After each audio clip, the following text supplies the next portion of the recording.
আসসালামু আলাইকুম। Hi everyone, সবাই কেমন আছো? আলহামদুলিল্লাহ আমি অনেক ভালো আছি। আশা করি তোমরা অনেক ভালো আছো। গাইস দেখো আমার নাগামরিচের আচার মাশাআল্লাহ অনেক সুন্দর হয়েছে কালারটা। আর কেমন হয়েছে কমেন্ট করে জানাবা সবাই প্লিজ। আজকে আমি কিভাবে নাগামরিচের আচার বানাইছি সেটা তোমাদের মাধ্যমে শেয়ার করব। আমার সাথে থাকো আর উপভোগ করো আজকের আচার কিভাবে বানাচ্ছি। এই নাগামরিচগুলো হচ্ছে আমাদের গাছের অথেন্টিক নাগামরিচ। গাছটা আমি লাগাইছিলাম বাট কিভাবে কি হয়েছে জানি না, হঠাৎ করে গাছটা মরে গেছে।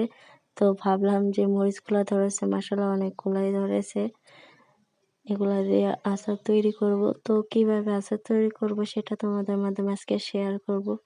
দেখো গাইজ আমার মরিচ, আর এটা হচ্ছে আমাদের বাড়ির ব্যাক সাইড। পরিবেশটা অনেক সুন্দর তাই না? মাশাআল্লাহ। গাইজ দেখো আমি এখন মরিচ উঠাবো, আর মরিচ উঠাইয়া কিভাবে আচার বানাবো সেটাই তোমাদের মাধ্যমে শেয়ার করব। সো আমার সাথে দেখো। গাইজ আমার ছাদে মরিচ চাষ করেছি, যে মরিচ গাছ থেকে আজকে মরিচগুলো উঠাইতেছি। এই কাজটা হচ্ছে গাইজ একটা বাণিজ্য মেলায় গেছিলাম ক্যান্টনমেন্টের মধ্যে। ওই বাণিজ্য মেলার মধ্যে আমার কোনো কিছুই পছন্দ হয়নি, পরে নার্সারি থেকে মরিচ গাছটা নিয়ে আসছি, নাগা মরিচ গাছটা। জানি না কি হয়েছে, গাছটা কেন মারা গেছে বলতে পারবো না। যদি আপনারা জানা থাকে তাহলে কমেন্ট করে জানাবেন প্লিজ। আর এই যে হচ্ছে বোম্বে মরিচ, নাগা মরিচ গুলাকে আজকে আচার দেব। আর এই প্রথম আমি নাগা মরিচের আচার দিচ্ছি, ভিনেগার ছাড়া, জামলা ছাড়া আচার দেব, আপনাদেরকে দেখাবো। আর গাইস আমরা যদি ভিনেগার ছাড়াই অনেকদিন আচার ভালো থাকে গাইস, যদি সেই পদ্ধতি নিয়ে যদি আমরা আচারগুলো দিতে পারি সঠিক নিয়মে। গাইস এখানে তেঁতুল নিয়ে নিচে, আর হালকা কুসুম গরম পানি এখানে দিয়ে দেবো, আর লবণ দিয়ে ভালোভাবে চটকে নেব তেঁতুলটাকে। গাইস দেখতে পাচ্ছেন আমারটা ঘনত্ব হয়ে আসছে, তেঁতুলটা বীজগুলা ফেলে দেব। গাইজ আমি আচারের জন্য তেঁতুলটাকে রেডি করে নিয়েছি। দেখেন গাইজ আমি এখানে চিনি দিয়েছি স্বাদ মতে। আমি 5 টেবিল চামচ চিনি দিয়েছি, আপনি আপনার স্বাদ মতো চিনি দিয়ে দেবেন।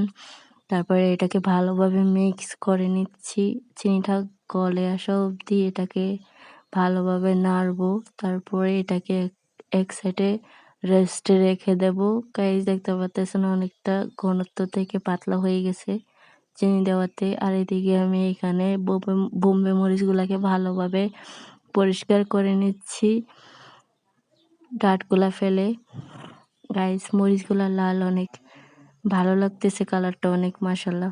গাইস দেখতে পাচ্ছেন আমি আর একটু ফুটান্ত গরম পানি এখানে দিয়ে দিয়েছি, পাতলা করে নিয়েছি, আর স্বাদ মতো আমি মরিচ দিয়ে দিয়েছি। কালারটা অনেক সুন্দর আসছে তাই না? গাইস এখানে দেশি রসুন নিয়েছি 4টা, খোসা ছড়িয়ে রসুনগুলাকে ভালোভাবে পরিষ্কার করে নিয়েছি। আর এখানে আচারের জন্য সবকিছু রেডি করে নিয়েছি দেখতে পারতেছেন গাইস। আর এখন আমি চুলায় চলে যাব। চুলায় পাইপে এখন আমি ভালা তেল দিয়ে দিয়েছি, মানে সরিষার তেল দিয়েছি। সরিষার তেলে আমি রসুনগুলা ভেজে নেব। রসুনগুলার সাথে আমি পাঁচফোড়ন দিয়ে দেব পরিমাণ মতো একটু। তারপরে আমি ভালোভাবে নাড়বো। আর দেখতে পাচ্ছেন গাইস রসুনগুলা কিরকম ফেনা ফেনা হয়ে যাচ্ছে, সরিষার তেলটা ফেনাগুলো উঠে পড়তেছে। তারপরে আমি এখানে দিয়ে দিলাম তেঁতুলের কাজটা, যেটা রেডি করে রেখেছি আচারের জন্য। এখানে আর কিছু দেবো না, সব কিছু দিয়ে আগে থেকে রেডি করে রাখছি। এখন আমি ভালোভাবে নাড়বো আর হালকা তাপের মধ্যে আচারটা বানাবো। গাইজ হালকা তাপের মধ্যে আচারটা বানাতে হবে, যার কারণে এখানে আমি কোনো পানি অ্যাড করি নাই। আর গরম পানি অ্যাড করছিলাম ওই তেঁতুলের সাথে, ওই পানিটা হালকা জাল দিতে দিতে টেনে যাবে। তারপরে একটা ঘনত্ব ভাব চলে আসবে, পানিটা শুকিয়ে যাবে। আর গাইজ এটা অনেকদিন রেখে খাওয়া যায়। আর ভিনেগার ছাড়াই আচারটা কেমন হয়েছে সবাই কমেন্ট করে জানাবেন প্লিজ। গাইজ দেখতে পাচ্ছেন আমার আচারটা প্রায় হয়ে আসছে। মরিচগুলা ফুলে একদম বল হয়ে গেছে, উপরে উঠছে। আর গাইজ আমার আচার রেডি হয়ে গেছে দেখতে পাচ্ছেন। আমি এটাকে রেস্টে রেখে দেবো ঠান্ডা অবধি। ঠান্ডা হওয়ার পরে আমি ভালোভাবে একটা বয়মে নিয়ে নেবো।